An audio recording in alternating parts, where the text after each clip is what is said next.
मित्रांनो, हे पाहू शकतात अशा पद्धतीत आपलं बेडवर गाजर वापलेलं आहे.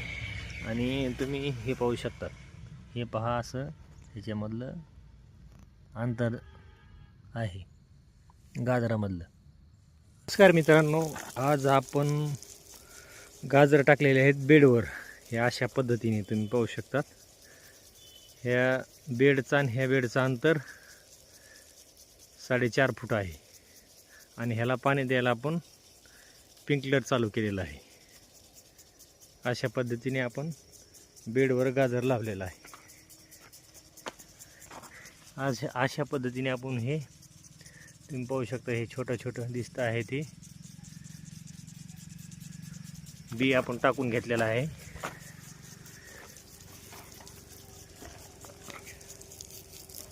आणि ही सरी तुम्ही पाहू शकता, हे अशा पद्धतीने आपण बेड टाकून घेतलेले आहेत. 2 वेळेस रोटावेटर मारलेला आहे ह्याला. आणि परत आपण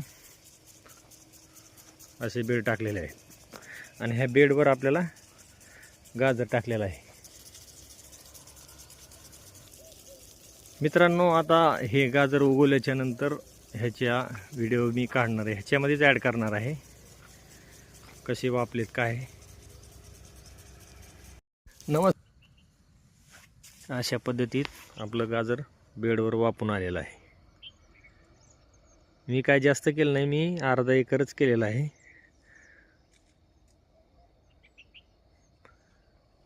पहिलं काय केलं तर आपण स्प्रिंकलरने भिजवलं होतं ना, त्याच्यामुळे काय झालं, हे आपण बी ह्याच्यावर बेडवर टाकलेलं होतं आणि स्प्रिंकलरच्या पाण्याने ते असं खालपर्यंत आलेलं आहे. त्याच्यामुळं काय केलं, आपण ड्रीप टाकलेलं आहे.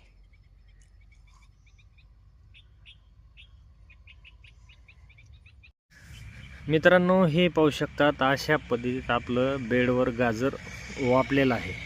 आणि तुम्ही हे पाहू शकता, हे पहा असं ह्याच्यामधलं अंतर आहे गाजरामधलं. अशा पद्धतीत आपलं गाजर बेडवर वापून आलेलं आहे. मी काय जास्त केलं नाही, मी अर्धा एकरच केलेला आहे.